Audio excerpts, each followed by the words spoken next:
you'll never forget last April 18th. That was the night he stopped 54 shots against the Islanders and lost in the fourth overtime period. Tonight, he'd like to win over the Maple Leafs and Ken Regan. The Leafs have won 2 in a row with Alan Bester, so it's obvious that John Brophy plans to use his 2 goaltenders as much as he can. Doug Wilson stopped it there, and the Hawks on this power play come in again. Larmer tried to hit Vaive. It goes to the side of the net. Here's Larmer. Scores! Larmer was open, and he scores on the power play for the Blackhawks. And Chicago leads 1-0. Chicago's power play, which is 7th in the league, and they show you right here that if you let them throw the puck around, they'll do a job. And what a nice pass by Savard. And Steve Larmer, boy, he's one of the better forwards in the league at getting into the clear. And watch how long it's on his stick. No time at all, and Regan simply can't get across the net. And number 27, Rick Vaive. Time 5:48. Wilson to Doug Wilson. That's Ben to Doug. And into Larmer again. He's right in. And a good save by Regan. Larmer had to go to the backhand, but couldn't jam it by on the short side. Lehman can't reach that pass. He moves up for it. Ben Wilson forgot about everything. And Lehman just poked at it, and we're tied. I guarantee you that Ben Wilson thought the puck was going faster than it did and was going all the way to the goalie, Mason. But it didn't get there, and Lehman just stuck his stick out and tapped it in. But the bigger question is not what Ben Wilson was doing. What was Bob Mason doing? A one-handed chip shot? Well, it's 1-1 on a rather strange goal by Gary Lehman. Right. Osborne to Salming. Salming to the line. Iafrate on the move. Shooting. Score! Bullet shot. Power play goal. And it comes with only 2 seconds left in the Bob Murray penalty. So he's on the ice. And the Hawks are still short-handed. Watch Iafrate's shot and watch the traffic in front of the goal. 2 Leafs. I don't think Mason could have stopped it even if he did see it. And I'm not sure he saw it. Here's what Mason saw. You be the judge. Did he see it? Or did it just go through too many people? It was a rocket, and he just didn't get it. That's Iafrate's 10th point in 10 games. What a streak he's got going. 4th in the Leafs scoring, and what a bullet shot that was. Iafrate and Lehman have scored for Toronto, and Larmer, the goal scorer for Chicago. Now Nyland is out of the penalty box. It's tipped in front, they score! Don Foose was alone, and it's 3-1 Toronto. Well, there were 2 Leafs in front of the net. The Chicago defenseman took 1, but they didn't take number 10, Don Foose, and he got the easiest goal he's going to score in the National Hockey League. It was a harmless shot that deflected off the Leaf player in front of the net, right to Dan Foose.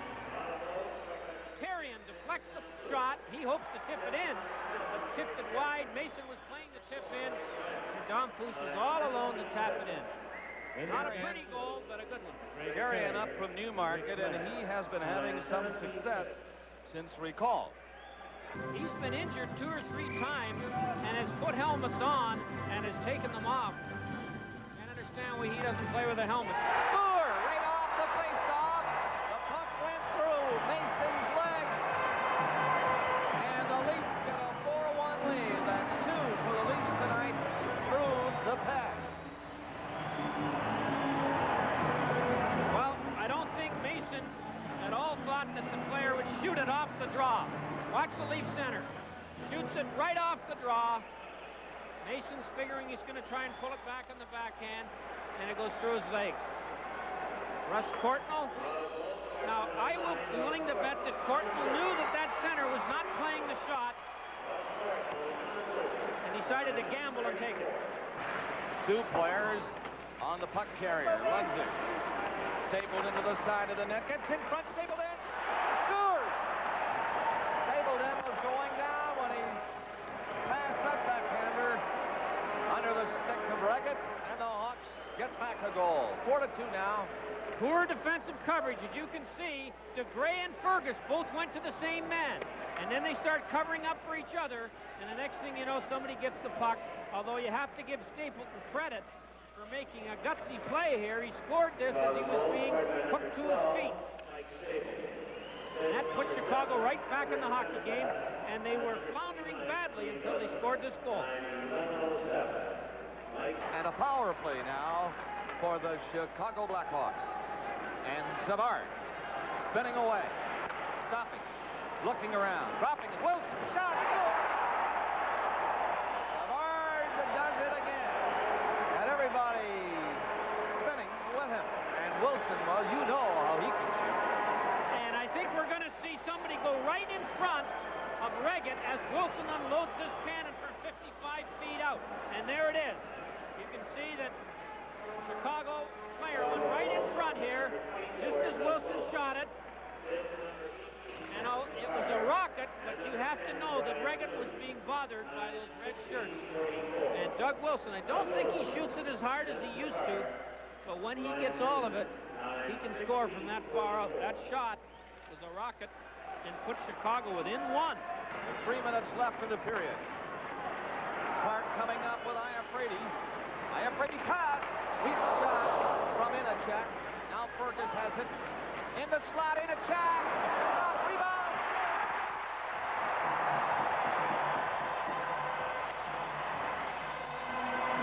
ALILAFRATE gets his second. And the Leafs have that 2-goal lead back. Wendell Clark causing the trouble in front. What a great play right here. Comes right out. Clark gets knocked down in front, and ALILAFRATE for his second goal of the night. A backhand slap shot just in the short side. And this ALILAFRATE's on a goal-scoring tear. The goal by Doug Wilson of Chicago was a big goal for the Hawks. This one by ALILAFRATE, I think even bigger for the Maple Leafs because they have that 2-goal lead back.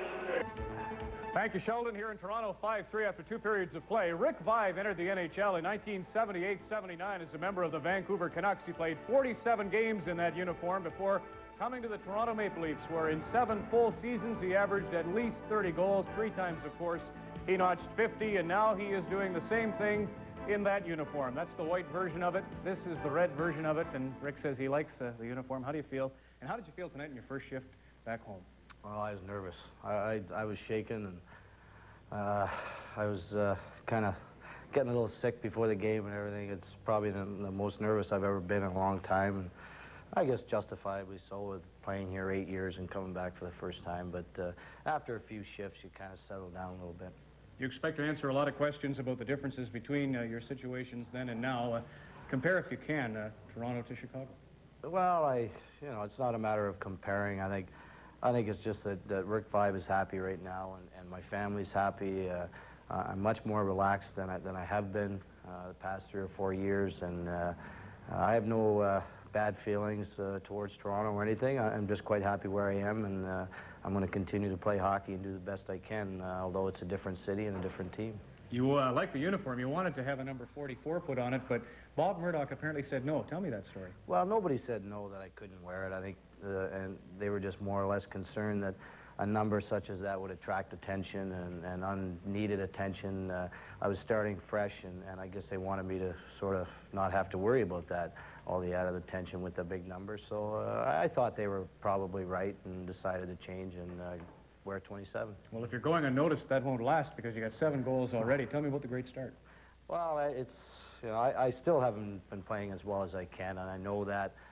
I've always been a so-called slow starter, and I think I can play much better hockey, although the goals have been going in, and I guess that's a plus.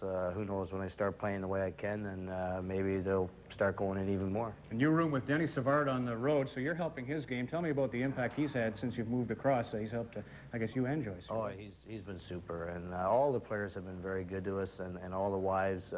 They're showing my wife around, showing her where all the shopping centers are, and I don't know if that's good or not, but they're making us feel right at home, and they've helped us enormously since we got there.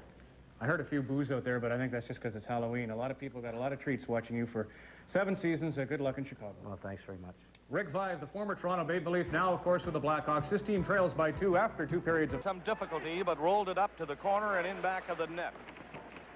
Back near the line, Lehman waits. This is a power play. Toronto, remember. Lehman gets a shot now. Score! Lehman rifled the shot, but it was tipped in front of the net. Might have been Therrien. Lehman made the shot. It was a good one right along the ice. Hard and to the corner. Let's see if Therrien did tip it in.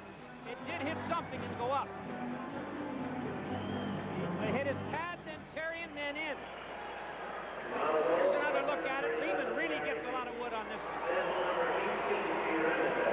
Off the stick in the pad and up into the top to make it 6-3. And that's mostly to ALILAFRATE. ALILAFRATE back in front. It's a break for Troy Murray of Chicago. Solving getting back. And he made the play. Lost his stick. Murray gets the puck in front again. Scores! You talk about working for a goal. He did not give up. And he got that one back for Chicago. It's a shorthanded goal. Well, that was a superb effort by Troy. This atrocious attempt to check him by the Leaf player right here. ALILAFRATE. Oh, looked at the puck. Murray put him on his knees and pulled it past him and put it in. You can't play the puck in this league on about 90% of the players. The guy can move his hands faster than you can move your feet, and Troy Murray made ALILAFRATE look bad on that goal. That's an unassisted goal by Troy Murray here at 136. And boy, the Hawks on the verge of being blown out or back in it again. Here's SAVARD. SAVARD getting Chicago within a goal of the Maple Leafs. And Rickett did not look good on that one. He overplayed the shot. It hit the inside of his pad and went between his legs. Now, in the National Hockey League, you can't let goals like that in if your team's going to win. This is 55 feet from a guy who has a good shot, you know, not an excellent shot. So don't go away. 148. The Hawks have scored again. So 3 seconds left. They drip one down the ice and the game is over. And the Leafs have hung on to defeat the Chicago Blackhawks for the second time this season. First one 7-5, tonight 6-5. Well, if it wasn't for the 2 shorthanded goals in 12 seconds, the Toronto Maple Leafs were a better hockey team tonight, and the scoreboard finally shows it.